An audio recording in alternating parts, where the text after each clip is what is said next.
y diferentes talentos del mundo de la música y la interpretación en un formato muy íntimo.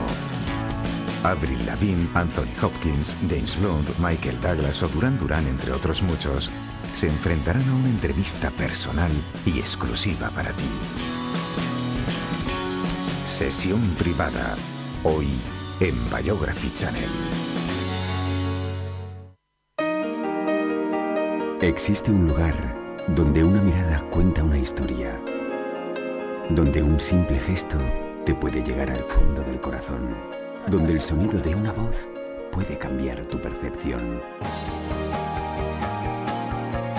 Existe un lugar lleno de vida, donde hay personas que merece la pena conocer, donde hay historias que merece la pena escuchar. The Biography Channel.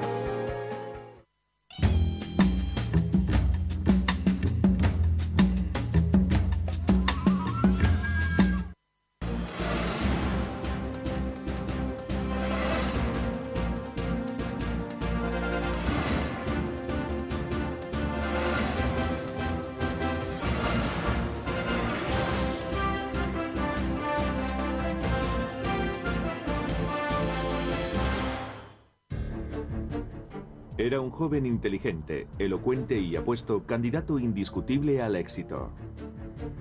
Era una especie de Cary Grant juvenil. Y sin embargo, en una orgía de sangre que se prolongó durante 5 años, llegó a asesinar brutalmente a más de 35 mujeres. A su juicio, la mejor forma de disfrutar del sexo era esposar a una mujer atractiva, aterrorizarla y convencerla de que iba a morir. Ted Bundy. Sure, I get angry. Very, very angry and indignant. I don't like being locked up for something I didn't do, and I don't like my liberty taken away, and I don't like being treated like an animal, and I don't like people walking around and ogling me like I'm some sort of weirdo, because I'm not.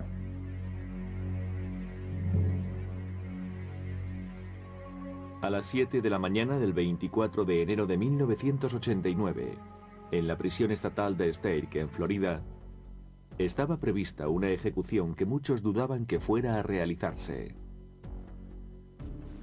Se trataba de la ejecución de Ted Bundy, el asesino en serie más famoso de Estados Unidos. Tras una demora de 10 años, Bundy fue condenado a la pena capital por asesinar en 1978 a Kimberly Leach, de 12 años de edad. Sin embargo, reconoció ser el autor de 30 muertes más en los estados de Washington, Oregón, Utah, Idaho y Colorado. Desde que fuera apresado por primera vez en 1976, Bundy se convertiría en todo un fenómeno mediático. Los Estados Unidos quedaron fascinados por la figura de Bundy, antiguo Boy Scout, estudiante de Derecho, militante de las Juventudes Republicanas y político de futuro prometedor en el ámbito local del estado de Washington. Nosotros le conocimos antes de que le acusaran y le detuvieran, y era una persona muy agradable. Era amigo nuestro. Nunca apreciamos nada raro ni anormal en él. Una vez encarcelado, no tardó en mofarse de la justicia, fugándose de 2 prisiones diferentes en el estado de Colorado. Tras ser detenido en Florida, ejerció su propia defensa legal ante la extasiada mirada de una legión de admiradoras que seguía todos sus pasos. Si las miraba, ellas se sonreían y se daban codazos unas a otras. Y yo pensaba, ¿es que no se darán cuenta de que si estuviera en libertad y se tropezara con ellas una noche, se convertirían automáticamente en víctimas suyas? Pero la habitual arrogancia de Bundy le abandonaba a medida que se iba aproximando a la sala de ejecuciones escoltado por 2 funcionarios. Parecía que se resignaba a su destino. Se quedó embobado mirando la silla eléctrica. En el exterior, unas 500 personas que esperaban impacientes la noticia de su muerte coreaban frases como «Achicharrate, Bundy».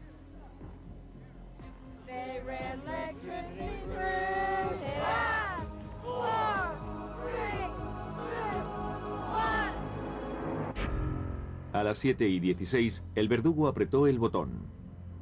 2000 voltios recorrieron el cuerpo de Bundy. 60 segundos después, a uno de los peores asesinos en serie del mundo se le declaró oficialmente muerto.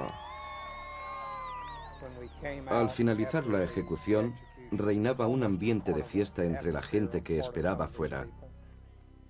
Vítores, claxones, una auténtica verbena. Su muerte fue más rápida que la de cualquiera de sus víctimas. Se estima que asesinó a 35 mujeres, pero se llevó a la tumba los secretos de aquellas muertes. La policía sospechaba que la orgía de sangre comenzó en 1974, cuando Bundy tenía 28 años y estudiaba Derecho. Por aquel entonces vivía en Seattle, junto a la Universidad de Washington. Daba una impresión agradable. Se expresaba con corrección, elocuencia e inteligencia. Si tuviera que describirle, diría que es una especie de Cary Grant juvenil. Nadie era capaz de imaginar que aquel joven elegante y apuesto protagonizaría una serie de violaciones, torturas, mutilaciones y muertes que conmocionarían al mundo entero.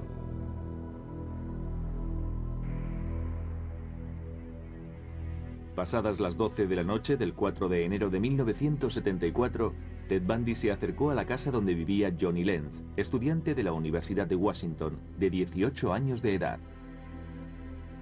Accedió al interior de la vivienda a través de una ventana, y una vez dentro golpeó salvajemente a su víctima con una barra de hierro cuando ésta estaba dormida. A la mañana siguiente el cuerpo de Johnny fue hallado en medio de un charco de sangre, con un trozo de madera procedente de la cabecera de su cama introducido a presión en la vagina. Bundy eligió a Johnny por una razón muy concreta. Poseía ciertas características físicas comunes a todas sus víctimas. Llevaba el pelo largo, peinado con la raya al medio. Aún habrían de pasar años para que la policía desentrañase el móvil de los crímenes de Bundy. Linda Ann Healy cursaba el último año de sus estudios de psicología. El 31 de enero de 1974, cuando Linda estaba durmiendo, Bundy irrumpió en su habitación. Tras dejarla inconsciente, la envolvió con sábanas y la sacó del inmueble. Transcurrió un año hasta que fue hallada su cabeza, así como otras partes de su cuerpo. Tanto para los perseguidores de Bundy como para quienes más tarde tratarían de entender los motivos de sus crímenes, el enigma seguía en pie. ¿Qué pudo inducir a un joven encantador e inteligente como él a perpetrar tamañas atrocidades contra personas a las que no conocía siquiera? Consideraba a sus víctimas como cosas, no como personas. Nunca le oí referirse a ellas como mujeres. Para él no pasaban de ser simples objetos. La vida de sus víctimas no tenía valor para él, porque no pensaba que fuesen personas de carne y hueso. La idea de conmocionar a los agentes de la ley y ocasionar sufrimiento a los padres le resultaba emocionante porque de esa manera materializaba su venganza. Sin embargo, Bundy, al igual que otros asesinos en serie, era capaz de ocultar a la perfección el impulso asesino que le dominaba. Sus amigos, su familia y sus compañeros le consideraban una persona perfectamente cuerda. Parecía un buen chico. Era un placer charlar con él. Sabíamos algo de su actividad profesional y pensábamos que tenía un futuro prometedor. Era un triunfador en ciernes. Uno de los rasgos más importantes de su personalidad era que parecía muy sincero. Era como si emanase sinceridad por todos sus poros. Pero las apariencias engañan. Bundy era un maestro del engaño. En aquellos momentos no me di cuenta de que llevaba una máscara cuidadosamente diseñada para relacionarse con los demás. Ni por lo más remoto advertí al monstruo que acechaba bajo el disfraz. Pero desde 1974, ese monstruo llevaba muchos años oculto tras la máscara. Quizá desde la infancia. Siempre albergué la sospecha de que bajo esa apariencia de niño bueno bullía una intensa hostilidad, seguramente hacia su propia madre.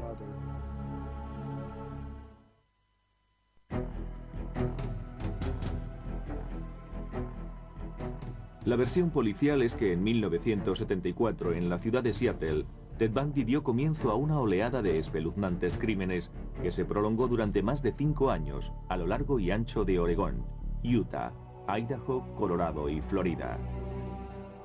Su sadismo acabó con la vida de al menos 35 muchachas. Al ser detenido en 1976, una de sus defensoras más tenaces resultó ser su madre, Louise Bundy. Permaneció al lado de su hijo hasta que fue finalmente ejecutado en 1989. My Christian upbringing tells me that to take another's life under any circumstances is wrong. And I don't believe the state of Florida is above the laws of God. Louise es una mujer entrañable. No quiso aceptar los hechos hasta la noche de la ejecución, en que Ted se lo confesó todo. Hay expertos que opinan que el origen de la locura de Bundy estuvo en su infancia. Fue bautizado Theodore Robert Cowell el 24 de noviembre de 1946 en Burlington, estado de Vermont. Su madre, Eleanor Louise Cowell, era soltera y trabajaba como dependienta en unos grandes almacenes de Filadelfia hasta que decidió desplazarse a Vermont para dar a luz a su hijo. Un hijo tenido, por tanto, fuera del matrimonio. Ted era hijo natural. Nació en un albergue para madres solteras. Su madre debía de tener entonces unos 23 años, más o menos. Poco después del nacimiento de Ted, Eleanor volvió con él a Filadelfia, donde dio comienzo una patética farsa. Ted crecería convencido de que sus abuelos eran sus padres, y Eleanor, su hermana mayor. Pero desde muy niño Ted sospechaba que aquello era mentira. Y ese no era el único problema. La madre de Eleanor tenía un amplio historial de depresiones nerviosas, sufría ataques de pánico y hubo de ser tratada mediante electroshock. El padre de Eleanor, Samuel Cowell, era por otro lado un hombre sumamente agresivo y violento. Sam Cowell era adicto a la pornografía y tenía impulsos homicidas. Si sus hijas no se despertaban a tiempo por las mañanas, las tiraba escaleras abajo. Siendo adolescente, a Ted le inquietaba el equívoco vínculo familiar con su madre. De hecho, desde los 3 años de edad, mostraba señales de inadaptación al entorno. Ted tenía una tía muy joven que un día se despertó de la siesta rodeada de cuchillos apuntando hacia ella. Ted los había cogido del cajón de la cocina. Los había colocado todos con la punta hacia ella.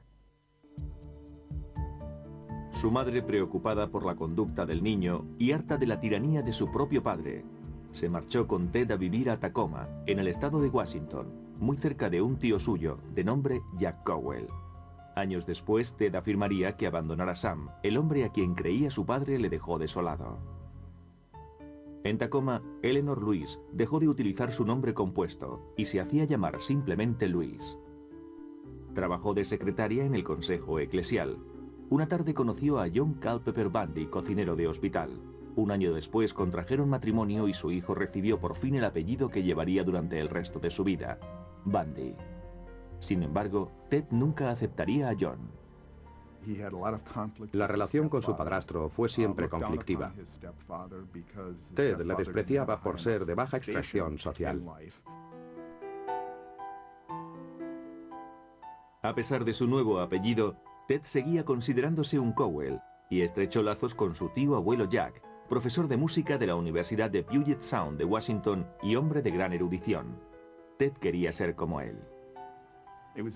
Para Ted era muy importante sentirse especial, obtener reconocimiento de una forma u otra.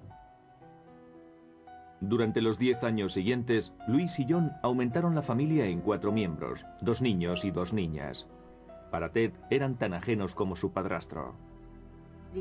John tenía un grupo de Boy Scouts, pero Ted jamás los acompañaba de acampada. Era como si quisiera desentenderse de cualquier tipo de relación con su padrastro. Y si en su propia casa no encajaba, en el colegio menos aún. Sus compañeros de primaria y secundaria le tildaban de tímido en extremo. Tartamudeaba y no salía con chicas. Su único contacto con chicas se daba en esas fiestas donde ellas tomaban la iniciativa de sacar a bailar al varón. La personalidad secreta de Ted Bundy comenzaba a emerger. Se consideraba por encima de la ley. A los 15 años era un consumado ladronzuelo y se le consideraba sospechoso de 2 asaltos domiciliarios.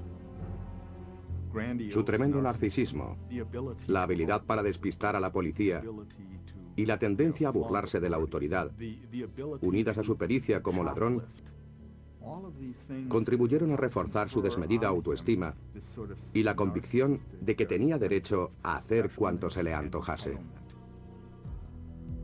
Su relación con las mujeres también cambió. Se convirtió en un mirón que por las noches espiaba a las chicas en sus cuartos. Y lo que es más, existen fundadas sospechas de que a los 15 años ya era un asesino. Ted repartía periódicos por las mañanas. Un día, haciendo la ruta, se encontró con una niña que se llamaba Anne-Marie Burr. Anne-Marie tenía 8 años. Ted conocía a Anne-Marie de cuando ella iba a dar clases de piano con su tío abuelo Jack.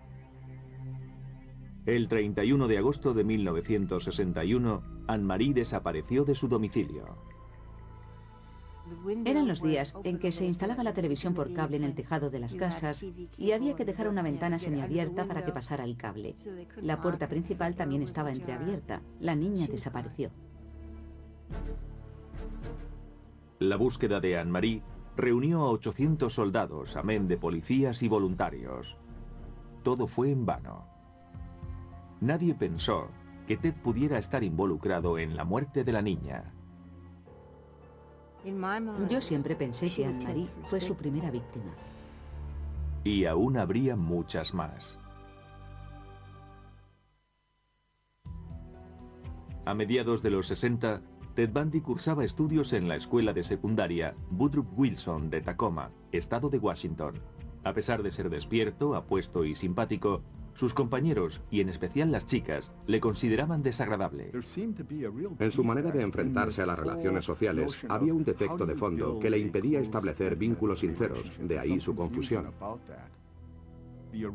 El colegio y sus aulas eran para él un campo de experimentación en el que ponía a prueba su habilidad verbal y donde trataba de manipular en su favor al profesorado.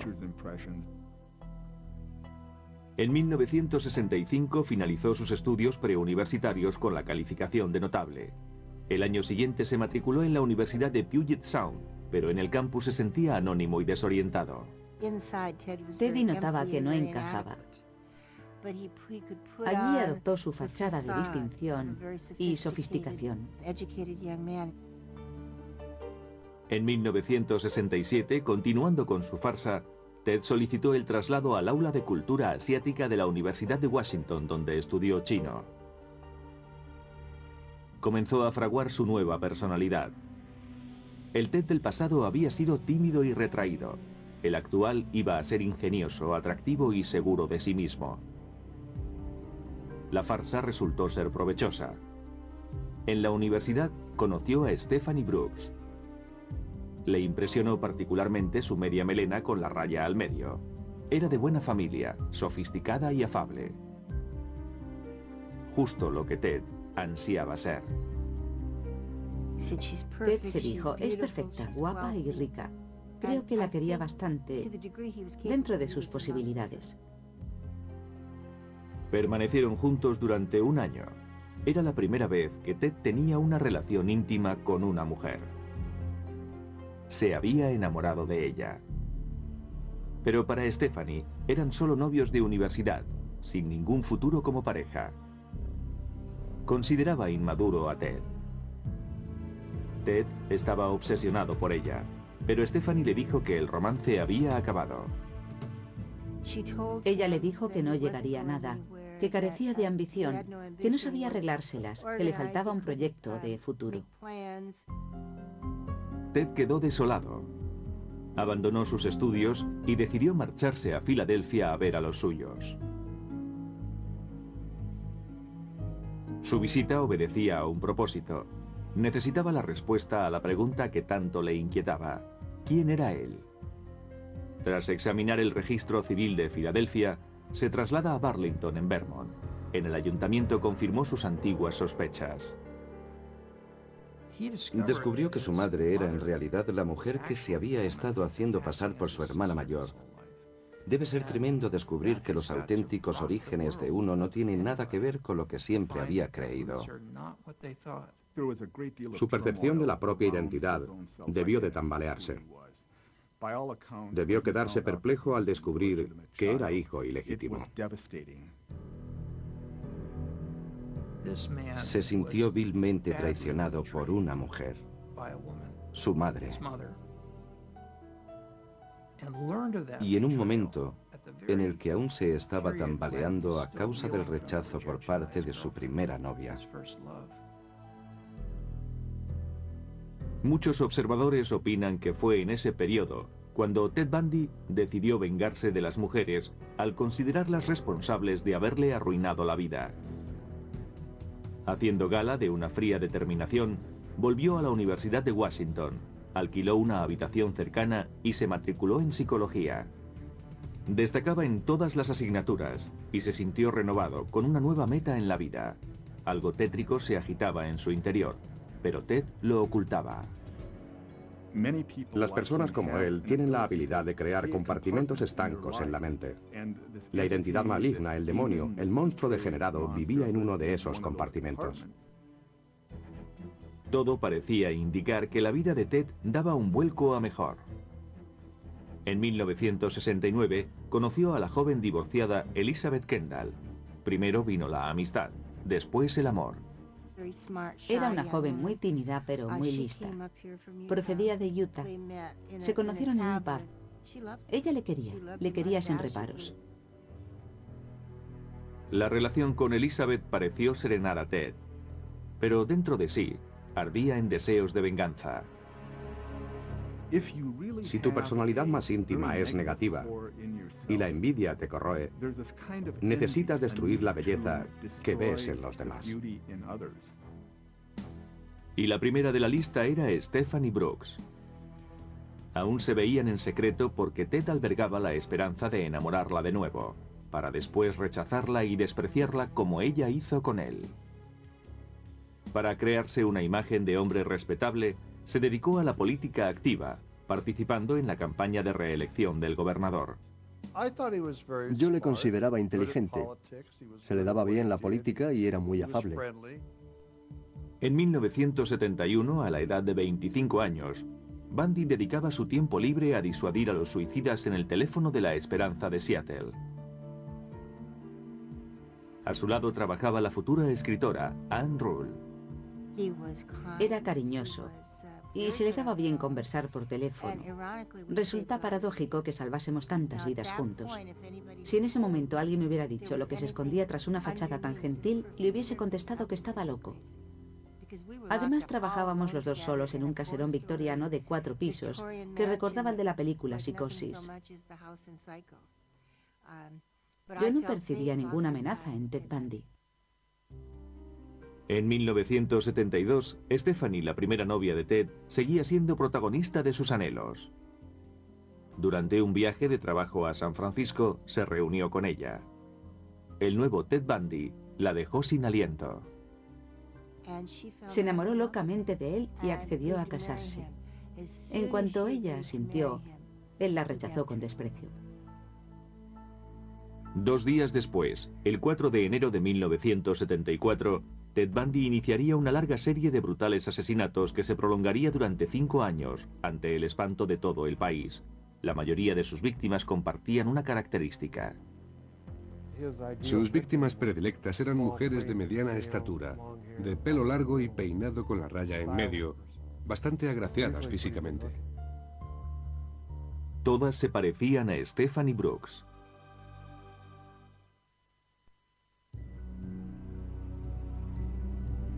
El 4 de enero de 1974, después de la ruptura con Stephanie Brooks, Ted Bundy dio inicio a su lista de asesinatos.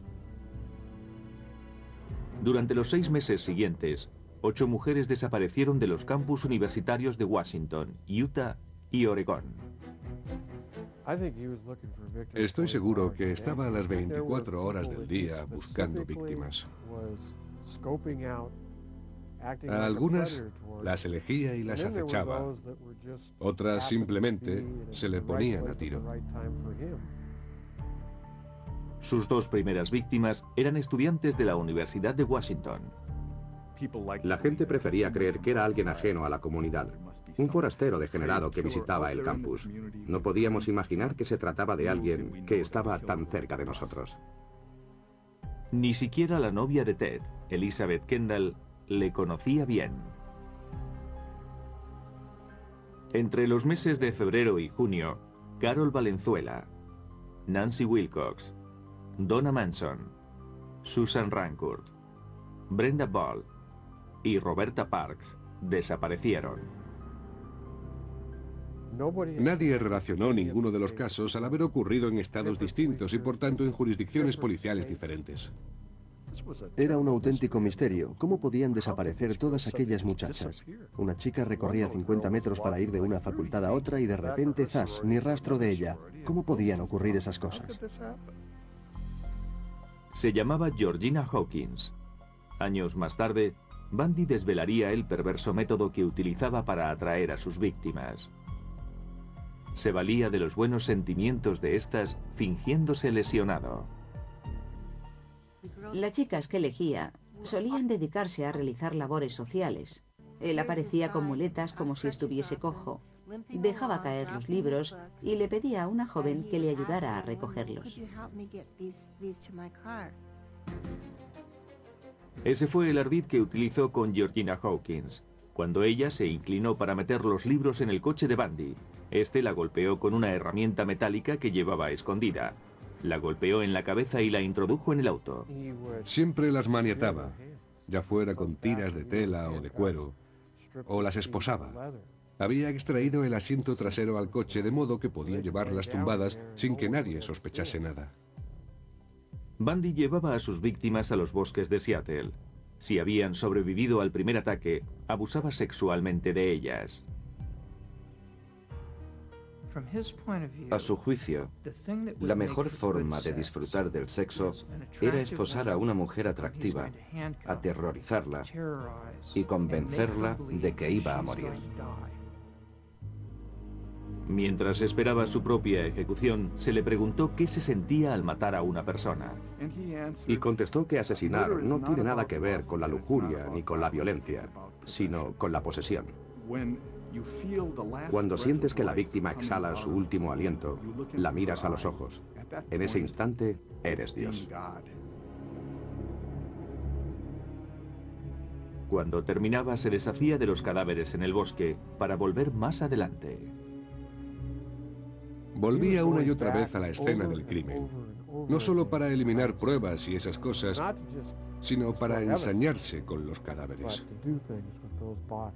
Sospechamos que en cierta ocasión se llevó un cadáver a casa porque la víctima en cuestión estaba maquillada de una manera totalmente inusual en ella. Bundy maquilló a la muchacha muerta para hacerla más atractiva, aunque en realidad le daba igual porque también profanaba sexualmente cadáveres en descomposición.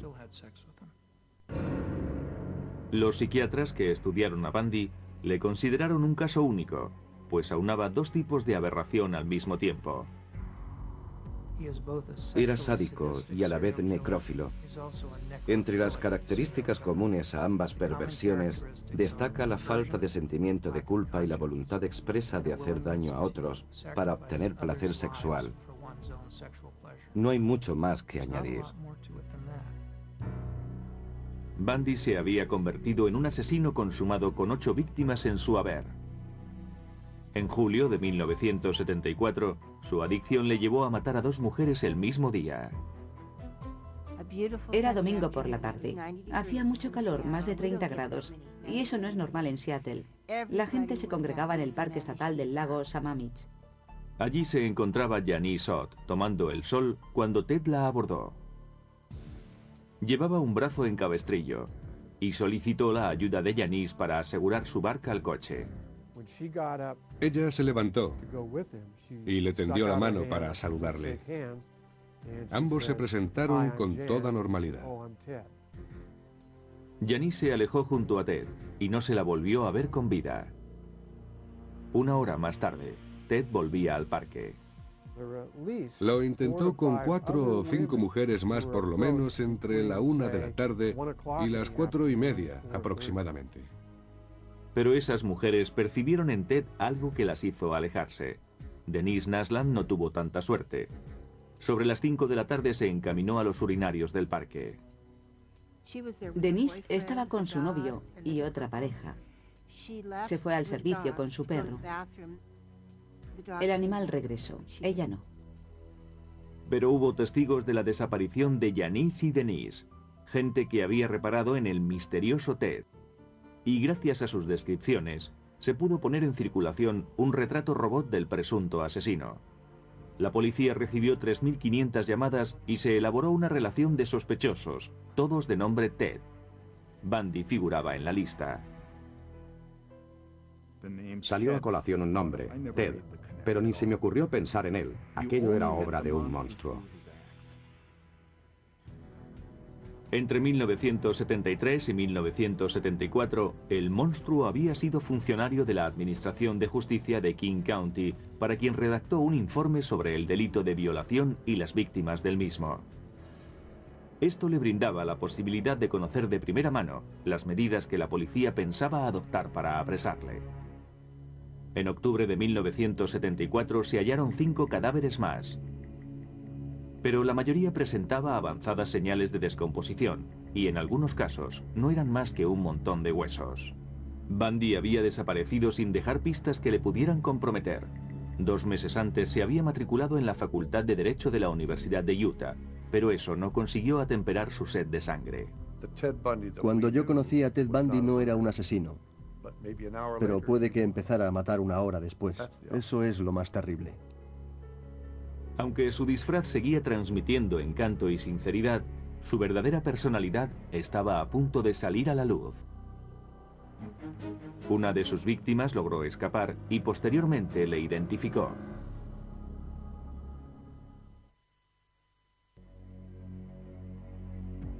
A principios del mes de noviembre del año 1974, Bundy había asesinado ya al menos a 11 mujeres en Oregón y a 2 más en Utah, donde ahora residía.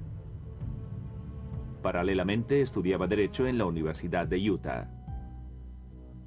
De no haber sido por la obsesión de matar, seguro que hubiera llegado a ser un brillante abogado. Los asesinos en serie matan por adicción, y siempre se convierte uno en adicto de la misma manera. Se prueba la droga por curiosidad y se acaba por no poder pasar sin ella. En este caso, su droga era matar.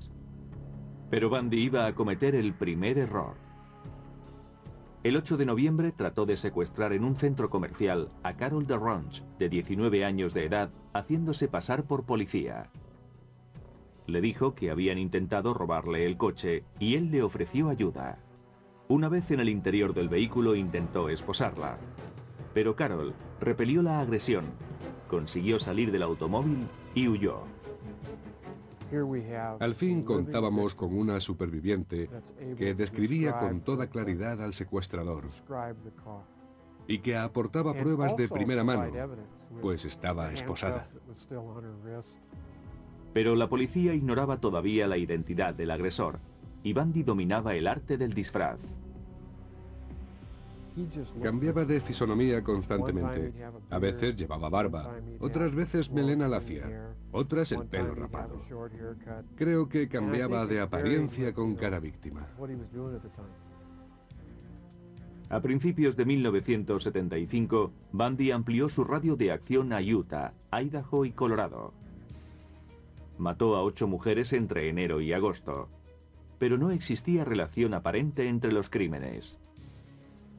Desde julio de 1974, la lista de la policía había quedado reducida a 200 individuos llamados Ted. Bundy figuraba entre los 200, pero nadie sospechaba abiertamente del estudiante de Derecho. Se empieza a vertir un denominador común en todas las desapariciones. Los asesinatos presentan el mismo patrón. La suerte estaba a punto de abandonar a Ted Bundy. En Utah, el 15 de agosto, un policía de tráfico le ordena que se detenga por conducir de manera imprudente y procede a registrar el vehículo. El agente encuentra entonces una bolsa que contiene una barra de hierro, unas esposas y un pasamontañas. Llevaba el Museo de los Horrores a cuestas. Bundy es detenido inmediatamente bajo sospecha de asalto. Más tarde se le intervendrían mapas y tickets de gasolinera que le relacionaban con los escenarios de los crímenes de Colorado. Como colofón, Carol DeRonch le identifica como su agresor. Nos quedamos de piedra, no nos lo podíamos creer. Nos pusimos de su lado e incluso decidimos reunir dinero para su defensa. No nos lo podíamos creer, no podía ser él. El 23 de febrero de 1976, Bundy es procesado por sus asesinatos. Durante el juicio está convencido de que será declarado inocente. Pero en el estrado, Carol DeRonch relató los terribles momentos que había pasado junto a Bundy y lo identificó como su agresor. Fue declarado culpable y condenado a 15 años de prisión. Durante su reclusión continuaron las pesquisas y se le relacionó con el asesinato de Karen Campbell en Colorado. Pero Bundy continuaba impertérrito a pesar de verse convertido en acontecimiento mediático. Have you ever physically harmed anyone? Ever physically harmed anyone? No. No. You know, again, not in the context, I think, that you're speaking of. Ted estaba tan seguro de sí mismo que rayaba en la arrogancia.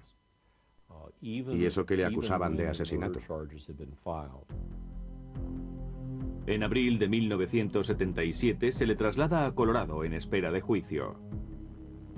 Bundy despidió a sus abogados y consiguió permiso para defenderse a sí mismo ante el tribunal. Bundy confiaba ciegamente en su inteligencia y en su habilidad para manipular y derrotar al sistema judicial. Aunque eso significara evitar la vista. 2 meses más tarde, saltó por la ventana de la biblioteca del juzgado, situada en un segundo piso, y se dio a la fuga. Fue apresado 6 días después, pero no permanecería preso mucho tiempo. I've matured in the past year. Believe me, I've grown in the past year, and I've learned a lot of things about myself in the past year. My only misgivings is that I might never be in a position to apply it, you know, on the streets where I'd like to apply it. Nada más lejos de la realidad. La Nochevieja de 1977, Ted Bundy se deslizó por el conducto de ventilación de la prisión de Colorado y se fugó por segunda vez. Pasó por encima de su propia celda, sobrepasó el cuarto de vigilancia y se encontró en medio de la ventisca. Ted Bundy estaba libre para seguir matando. Ted Bundy había realizado una espectacular fuga que le conduciría hasta Florida. Era, para su propia jactancia, uno de los delincuentes más buscados por el FBI. Seguro que eso le encantó. Yo siempre decía que la infamia se encarnó en Ted. Cambió de nombre, se dejó barba y se instaló en Tallahassee, dedicándose a pasear por el campus de la Universidad del Estado de Florida. Creo que llegó a la ciudad alrededor del 8 de enero, decidido a, según confesaría más tarde, no dar ni un paso en falso. Pero su resolución se tambalearía. Apenas pasada la medianoche del 15 de enero de 1978, tan solo 2 semanas después de la fuga, Bundy penetró sigilosamente en la sede de la Hermandad Universitaria Chi Omega. Recorrió habitación tras habitación sin despertar a sus ocupantes. Apaleó, violó y asesinó a Lisa Levy y a Margaret Bowman. Agredió hasta casi matar a sus compañeras de cuarto, Karen Chandler y Kathy Kleiner. Creo que entró allí con el propósito de matar a todas las mujeres que viera. Pero sus desmanes no acabaron ahí. Irrumpió en el apartamento de Cheryl Thomas a menos de medio kilómetro de distancia y se ensañó con ella. Pero contra todo pronóstico, Cheryl sobrevivió. Fue la 5ª víctima de Bundy aquella noche. No es que fuera incapaz de sentirse culpable por lo que había hecho, es que creía tener derecho a hacerlo, ya que las mujeres le habían tratado mal, ¿por qué no pagarles con la misma moneda? Volvería a matar 3 semanas después. Su víctima en esta ocasión fue Kimberly Leach, de 12 años, muy querida por sus compañeros de clase. Kimberly fue secuestrada, brutalmente agredida y asesinada. Sin embargo, el reinado de terror de Bundy se acercaba a su fin.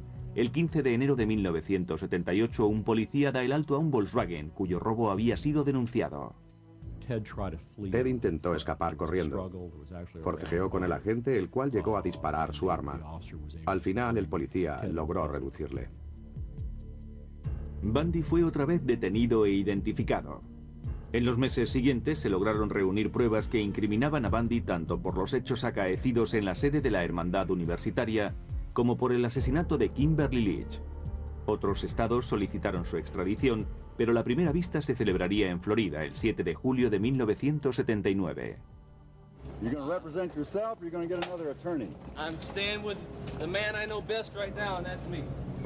Bundy realizó su propia defensa en el juicio por los asesinatos de la Hermandad Chi Omega. Tomó declaración a los testigos e hizo las exposiciones pertinentes. Yo actué con un criterio estrictamente profesional. Pero en el momento de interrogar a un agente de policía acerca de la escena del crimen, los miembros del jurado atisbaron horrorizados al auténtico Ted Bundy. Cuando se acercó a las personas que componían el jurado, éstas se reclinaron en el asiento. Le pidió a la gente que describiera con todo lujo de detalles lo que vio al apartar las sábanas. En ese momento, a ninguna de las personas de la sala o que seguían la vista por televisión, a nadie le quedó ninguna duda de que lo que ese hombre quería era revivir sus atrocidades. 2 semanas después, Bundy fue condenado a la pena máxima por los asesinatos de Lisa Levy y Margaret Bowman. En enero de 1980, Bundy fue juzgado por el asesinato de Kimberly Leach. Una vez más, fue sentenciado a muerte. Pero la ejecución se demoraría por algún tiempo. Durante los 9 años posteriores, Bundy apeló en numerosas ocasiones y engañó a la muerte utilizando subterfugios de última hora ante la inminente ejecución de la sentencia. Pero al fin, tras incontables apelaciones, se fijó la fecha de su ejecución para enero de 1989. Con objeto de retrasar la ejecución, propuso a las autoridades su colaboración en el esclarecimiento de casos aún no resueltos que también le eran atribuibles. Comenzó a dar información con cuentagotas para captar la atención de los investigadores. Después les decía que necesitaba más tiempo, que no aguantaba más, que tenían que convencer a las autoridades de Florida de que le concedieran más tiempo para que pudiese facilitar más detalles. Fue una estratagema desesperada. Estaba quemando el último cartucho. Sin embargo, estoy seguro de que Bundy, hasta la misma mañana de su ejecución, se creyó capaz de retrasar lo inevitable. Pero fue en vano. El 24 de enero de 1989, a la edad de 41 años, Ted Bundy, el joven elocuente y apuesto, capaz de alcanzar cualquier meta, que decidió, sin embargo, dar rienda suelta a sus monstruosos instintos asesinos, fue ejecutado en la silla eléctrica. El meollo del asunto es cómo recordar no a Ted Bundy, sino a aquellas muchachas en la flor de la vida, con apenas 19 o 20 años. El mundo era de ellas, y el futuro también. ¿Cuántas familias quedaron desmembradas y hundidas en la tragedia? Desgraciadamente todos recordamos a Ted Bundy. Yo preferiría recordar a aquellas chicas.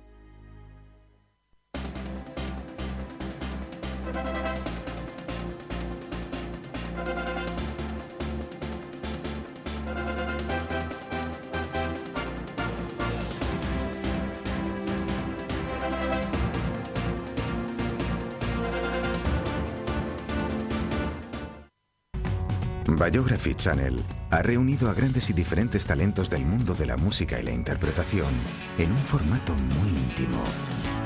Avril Lavigne, Anthony Hopkins, James Blunt, Michael Douglas o Duran Duran, entre otros muchos, se enfrentarán a una entrevista personal y exclusiva para ti. Sesión privada, hoy en Biography Channel. Existe un lugar donde una mirada cuenta una historia, donde un simple gesto te puede llegar. De hombre respetable, se dedicó a la política activa, participando en la campaña de reelección del gobernador. Yo le consideraba inteligente. Se le daba bien la política y era muy afable. En 1971, a la edad de 25 años, Bundy dedicaba su tiempo libre a disuadir a los suicidas en el teléfono de la Esperanza de Seattle. A su lado trabajaba la futura escritora Anne Rule. Era cariñoso y se le daba bien conversar por teléfono. Resulta paradójico que salvásemos tantas vidas juntos. Si en ese momento alguien me hubiera dicho lo que se escondía tras una fachada tan gentil, le hubiese contestado que estaba loco. Además, trabajábamos los dos solos en un caserón victoriano de 4 pisos, que recordaba el de la película Psicosis. Yo no percibía ninguna amenaza en Ted Bundy. En 1972, Stephanie, la primera novia de Ted, seguía siendo protagonista de sus anhelos. Durante un viaje de trabajo a San Francisco, se reunió con ella. El nuevo Ted Bundy la dejó sin aliento. Se enamoró locamente de él y accedió a casarse. En cuanto ella asintió, él la rechazó con desprecio. 2 días después, el 4 de enero de 1974, Ted Bundy iniciaría una larga serie de brutales asesinatos que se prolongaría durante 5 años, ante el espanto de todo el país. La mayoría de sus víctimas compartían una característica. Sus víctimas predilectas eran mujeres de mediana estatura, de pelo largo y peinado con la raya en medio, bastante agraciadas físicamente. Todas se parecían a Stephanie Brooks.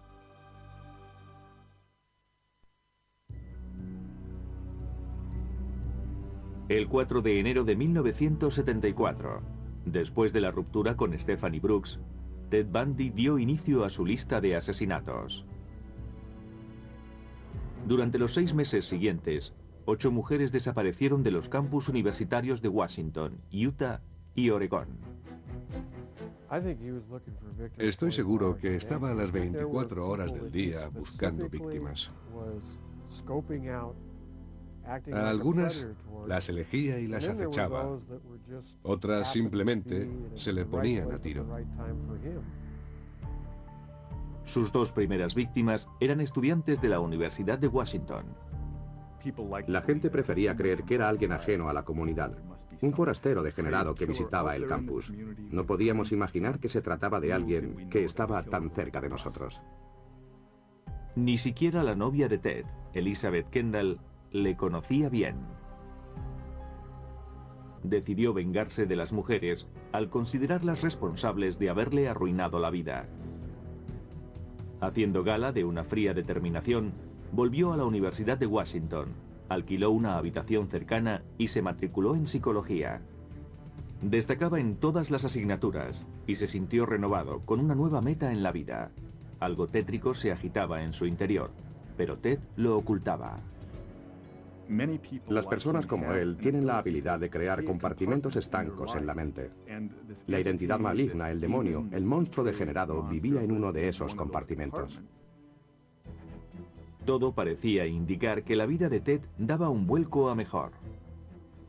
En 1969 conoció a la joven divorciada Elizabeth Kendall. Primero vino la amistad, después el amor. Era una joven muy tímida pero muy lista. Procedía de Utah. Se conocieron en un pub. Ella le quería sin reparos. La relación con Elizabeth pareció serenar a Ted, pero dentro de sí ardía en deseos de venganza. Si tu personalidad más íntima es negativa y la envidia te corroe, necesitas destruir la belleza que ves en los demás. Y la primera de la lista era Stephanie Brooks. Aún se veían en secreto porque Ted albergaba la esperanza de enamorarla de nuevo, para después rechazarla y despreciarla como ella hizo con él. Para crearse una imagen de hombre respetable, se dedicó a la política activa, participando en la campaña de reelección del gobernador. Yo le consideraba inteligente. Se le daba bien la política y era muy afable. En 1971, a la edad de 25 años, Bundy dedicaba su tiempo libre a disuadir a los suicidas en el teléfono de la Esperanza de Seattle. A su lado trabajaba la futura escritora, Anne Rule. Era cariñoso y se le daba bien conversar por teléfono. Resulta paradójico que salvásemos tantas vidas juntos. Si en ese momento alguien me hubiera dicho lo que se escondía tras una fachada tan gentil, le hubiese contestado que estaba loco. Además, trabajábamos los dos solos en un caserón victoriano de 4 pisos que recordaba el de la película Psicosis. Yo no percibía ninguna amenaza en Ted Bundy. En 1972, Stephanie, la primera novia de Ted, seguía siendo protagonista de sus anhelos. Durante un viaje de trabajo a San Francisco, se reunió con ella. El nuevo Ted Bundy la dejó sin aliento. Se enamoró locamente de él y accedió a casarse. En cuanto ella asintió, él la rechazó con desprecio. Ted Bundy. Sure, I get angry. Very, very angry and indignant. I don't like being locked up for something I didn't do, and I don't like my liberty taken away, and I don't like being treated like an animal, and I don't like people walking around and ogling me like I'm some sort of weirdo, because I'm not.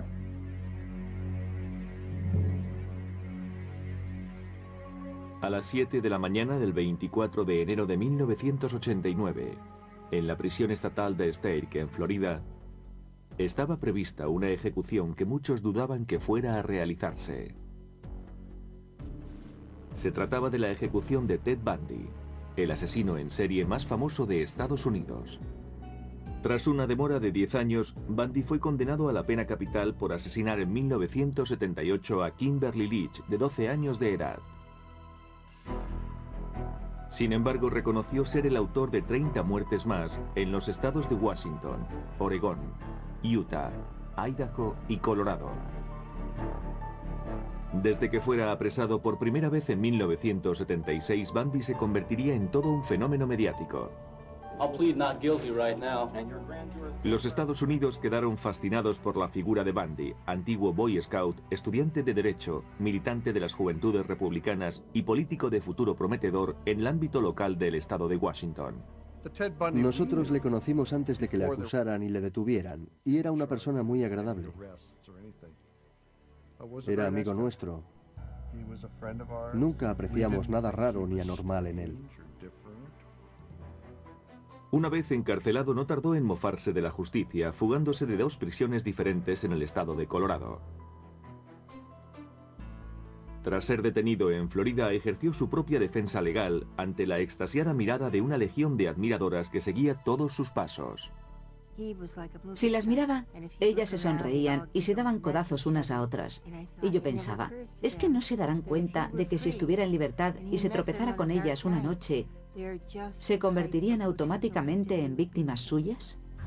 Pero la habitual arrogancia de Bundy le abandonaba a medida que se iba aproximando a la sala de ejecuciones escoltado por 2 funcionarios. Parecía que se resignaba a su destino. Se quedó embobado mirando la silla eléctrica. En el exterior, unas 500 personas que esperaban impacientes la noticia de su muerte coreaban frases como «Achichárrate, Bundy».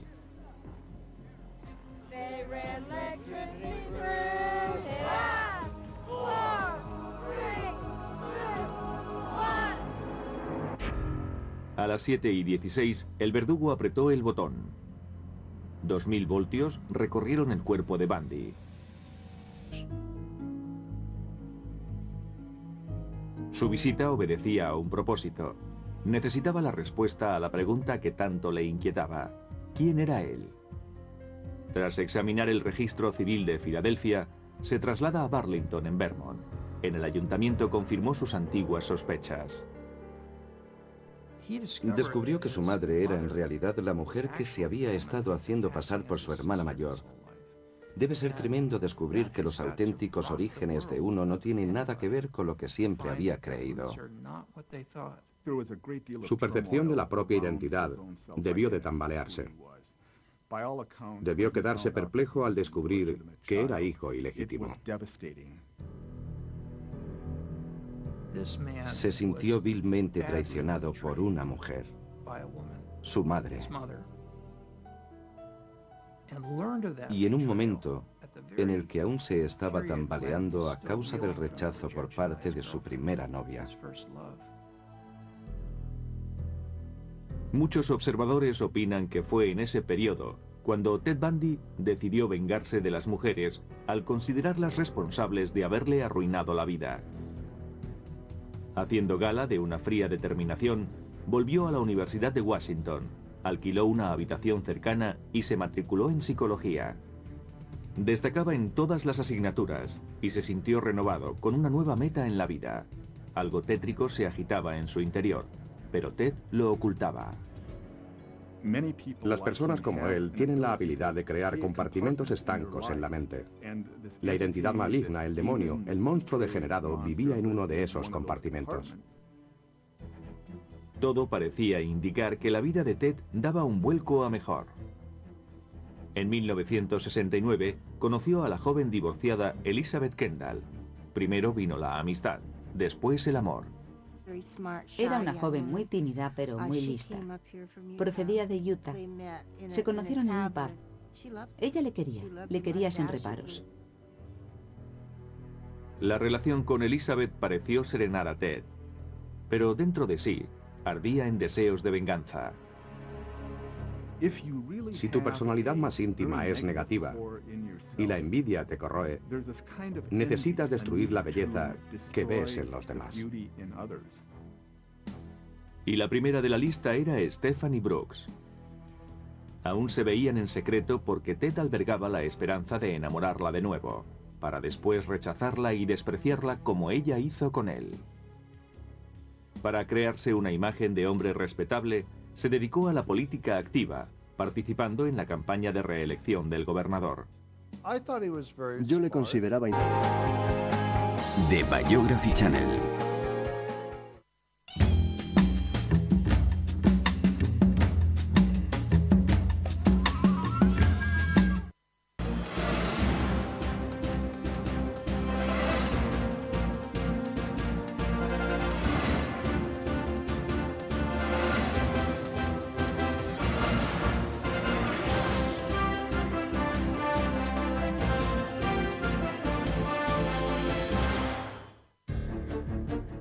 Era un joven inteligente, elocuente y apuesto candidato indiscutible al éxito.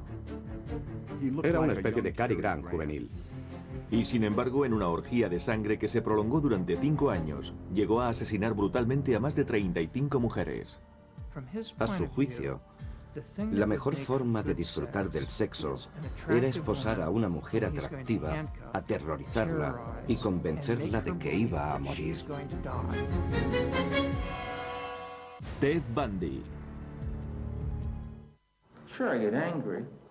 Very, very angry and indignant. I don't like being locked up for something I didn't do, and I don't like my liberty taken away, and I don't like being treated like an animal, and I don't like people walking around and ogling me like I'm some sort of weirdo, because I'm not.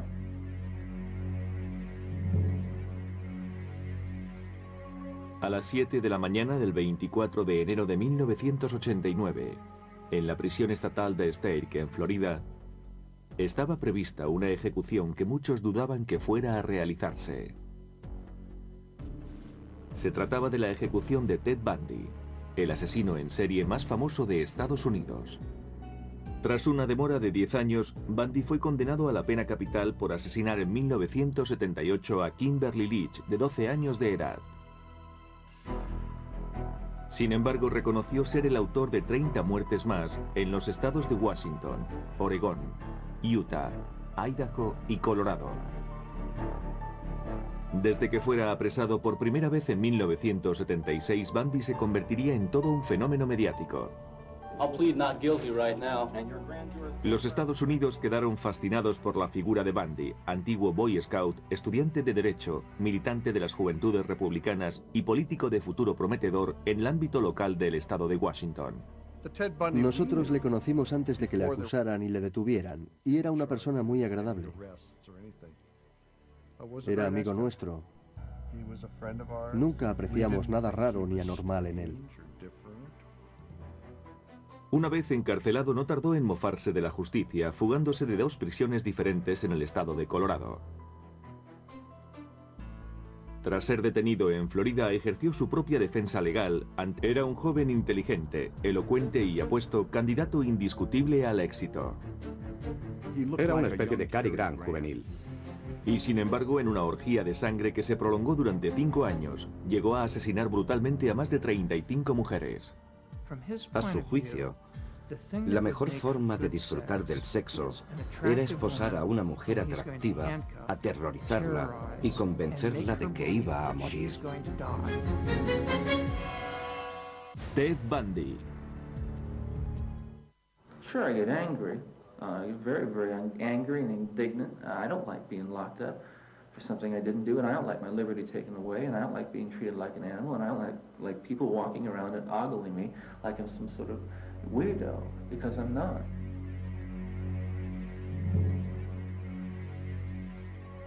A las 7 de la mañana del 24 de enero de 1989, en la prisión estatal de Stake, en Florida, estaba prevista una ejecución que muchos dudaban que fuera a realizarse. Se trataba de la ejecución de Ted Bundy, el asesino en serie más famoso de Estados Unidos. Tras una demora de 10 años, Bundy fue condenado a la pena capital por asesinar en 1978 a Kimberly Leach, de 12 años de edad. Sin embargo, reconoció ser el autor de 30 muertes más en los estados de Washington, Oregón, Utah, Idaho y Colorado. Desde que fuera apresado por primera vez en 1976, Bundy se convertiría en todo un fenómeno mediático. Los Estados Unidos quedaron fascinados por la figura de Bundy, antiguo Boy Scout, estudiante de Derecho, militante de las Juventudes Republicanas y político de futuro prometedor en el ámbito local del estado de Washington. Nosotros le conocimos antes de que le acusaran y le detuvieran, y era una persona muy agradable. Era amigo nuestro. Nunca apreciamos nada raro ni anormal en él. Una vez encarcelado, no tardó en mofarse de la justicia, fugándose de 2 prisiones diferentes en el estado de Colorado. Tras ser detenido en Florida, ejerció su propia defensa legal ante la extasiada mirada de una legión de admiradoras que seguía todos sus pasos. Si las miraba, ellas se sonreían y se daban codazos unas a otras.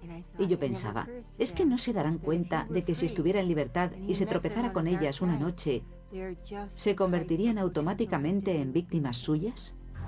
Pero la habitual arrogancia de Bundy le abandonaba a medida que se iba aproximando a la sala de ejecuciones escoltado por 2 funcionarios. Parecía que se resignaba a su destino. Se quedó embobado mirando la silla eléctrica. Cuando sientes que la víctima exhala su último aliento, la miras a los ojos.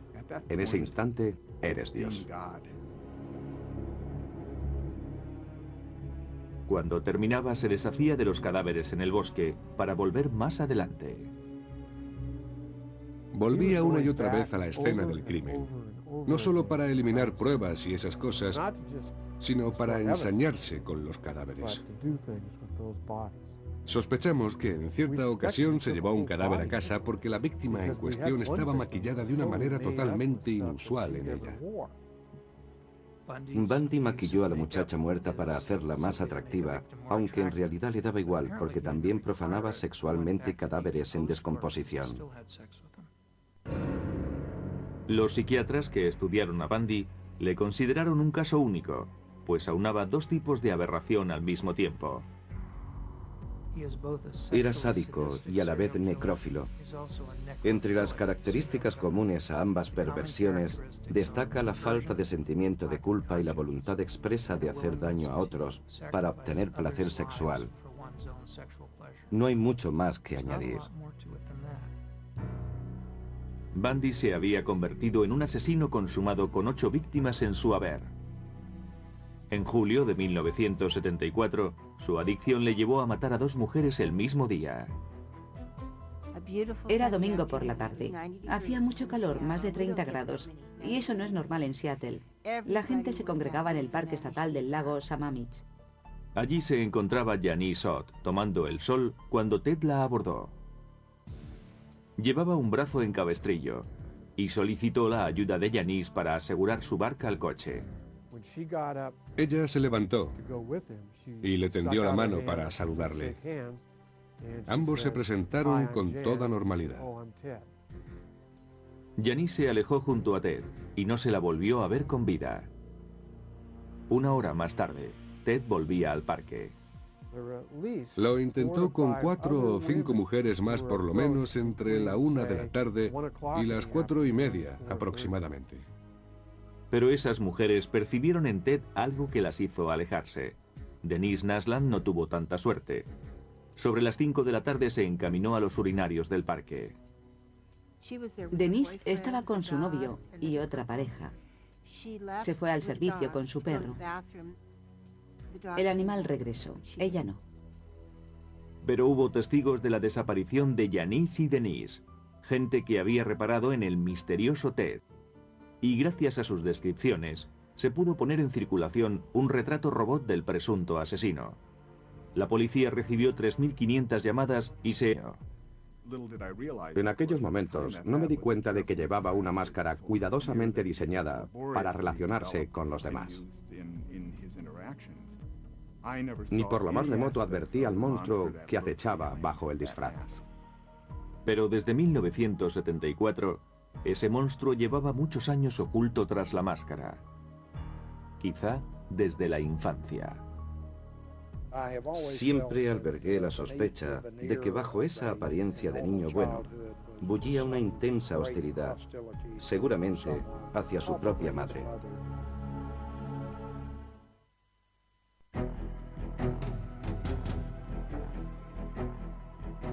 La versión policial es que en 1974, en la ciudad de Seattle, Ted Bundy dio comienzo a una oleada de espeluznantes crímenes que se prolongó durante más de 5 años a lo largo y ancho de Oregón, Utah, Idaho, Colorado y Florida. Su sadismo acabó con la vida de al menos 35 muchachas. Al ser detenido en 1976, una de sus defensoras más tenaces resultó ser su madre, Louise Bundy. Permaneció al lado de su hijo hasta que fue finalmente ejecutado en 1989. My Christian upbringing tells me that to take another's life under any circumstances is wrong. And I don't believe the state of Florida is above the laws of God.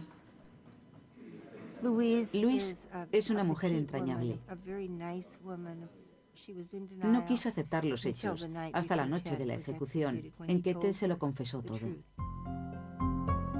Hay expertos que opinan que el origen de la locura de Bundy estuvo en su infancia. Fue bautizado Theodore Robert Cowell el 24 de noviembre de 1946 en Burlington, estado de Vermont.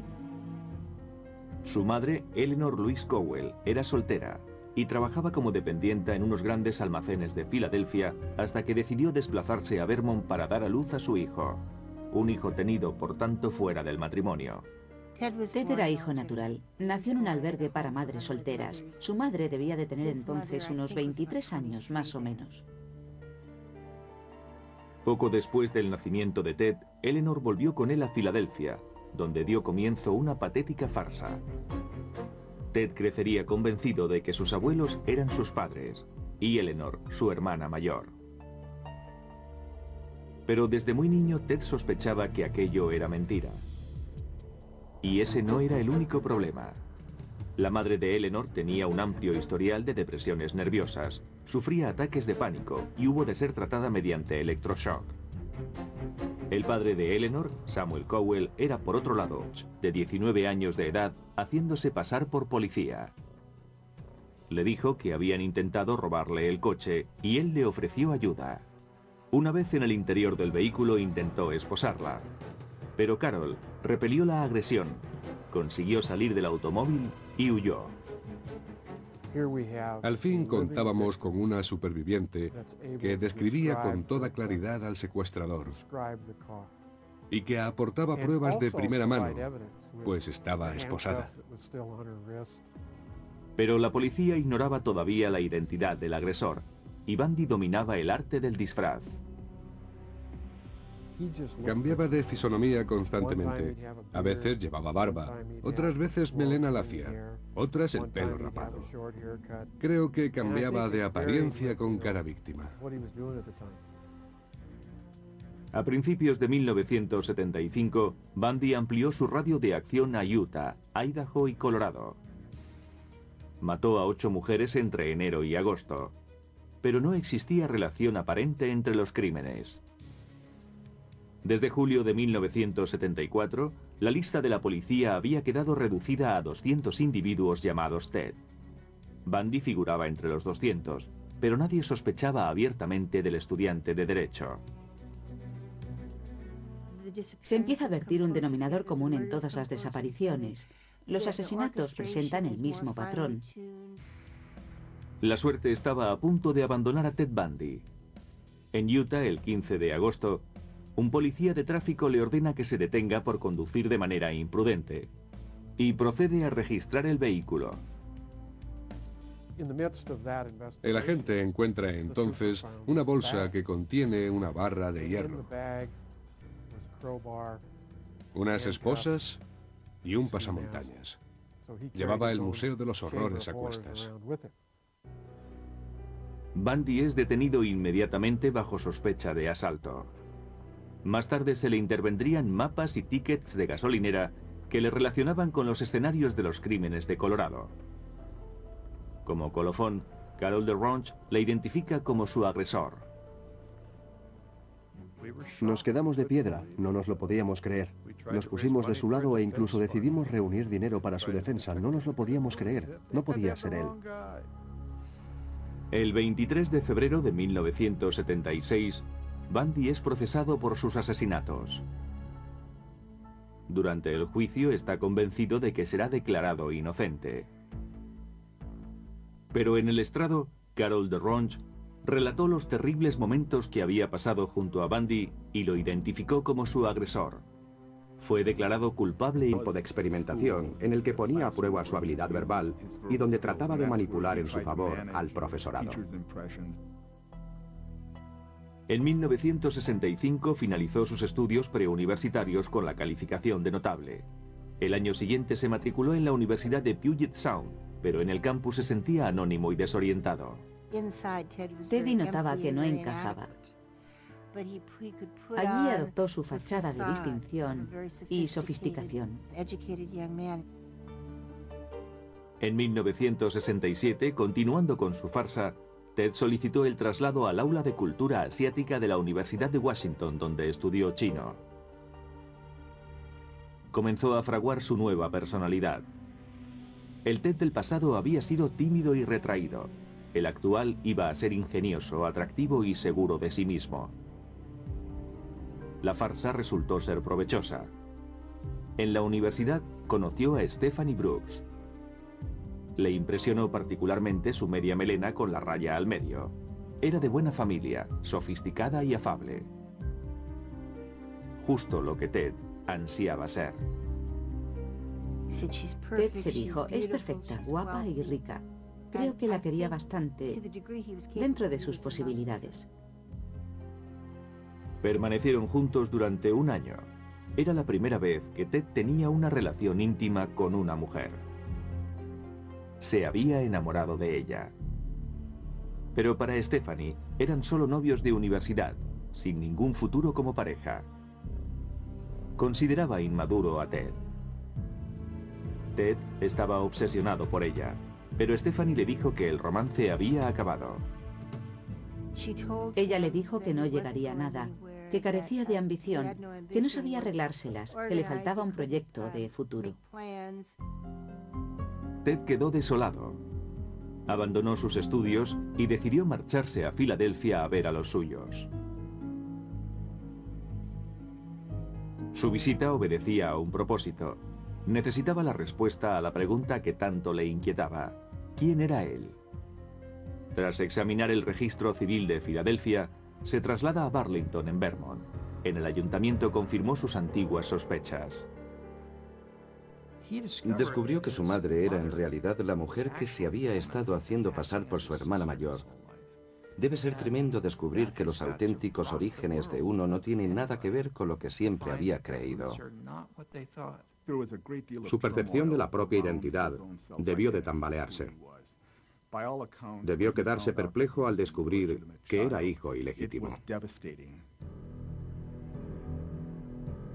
Se sintió vilmente traicionado.